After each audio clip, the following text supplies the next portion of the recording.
In November 1957, a major star managed to offend a senior royal on a night out at the world-famous London Palladium. But that wasn't all he did.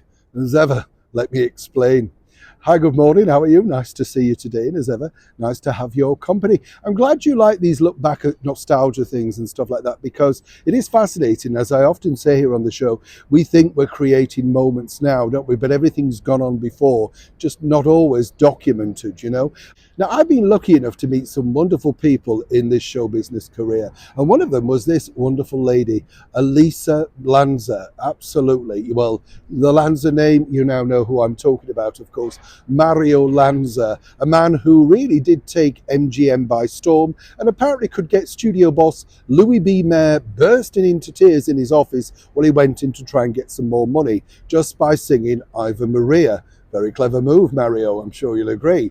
But way back in November 1957 at the London Palladium, Mario Lanza was already gearing up to make his Royal Command performance. He'd already checked into the luxurious Dorchester Hotel, but there were problems with it, you know, as always, yes. And he really required somewhere very specific to rehearse with. But he couldn't do it in the hotel because he felt that people would be listening to his voice for free, and people had to pay to listen to Mario Lanza. So they decided, very nicely, the boss of the Royal Command performance, Val Parnell, that Mario could come along to the London Palladium the day before to rehearse totally in private, away from prying eyes, publicity, all that sort of stuff. Yes.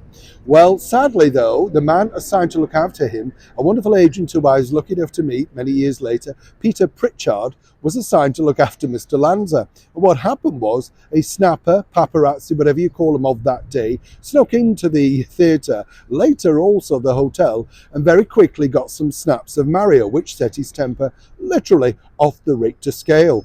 Absolutely.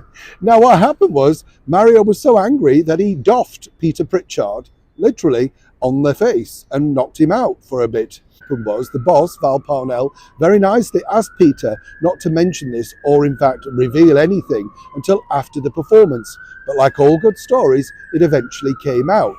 So on the day that our late and wonderful monarch, Queen Elizabeth II, and His Royal Highness Prince Philip were to meet Mario Lanza, this happened.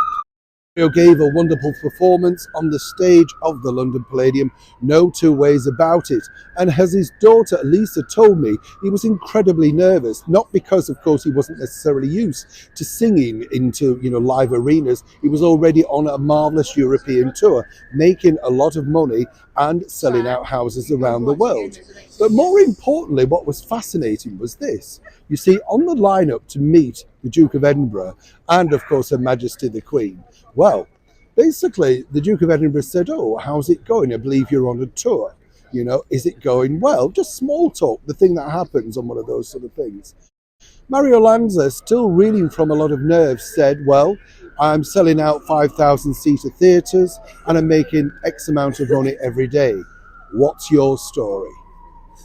Can you imagine? 1957. And apparently, the Duke of Edinburgh, without missing a beat, said, "My story is about as interesting as my voice, but you are marvellous," and moved on. Apparently, though, Her Majesty the Queen had to take a moment to compose herself because she found this very amusing that someone would dare, first of all, say that to Prince Philip, but more importantly, his retort back. He, apparently, Mario, when he met the Queen, said, "I do apologise, I'm very nervous." Apparently, she said, "It's quite all right." Val Parnell and Peter Pritchard were in earshot, couldn't believe what he'd said. And naturally, it was up to them to send some flowers on behalf of Mario Lanza back to Buckingham Palace to apologise. But they did dock that off his airfare in the end. Mario apparently was furious because he should have been told about it, and they said he should have had the manners to send the flowers in the first place. Amazing what you find when you look back at interviews with fascinating people. Elisa Lanza, it was a pleasure to meet you. And, of course, everybody out there who enjoys the wonderful voice still to this day of the brilliant Mario Lanza. Neil Sean in the very heart of London.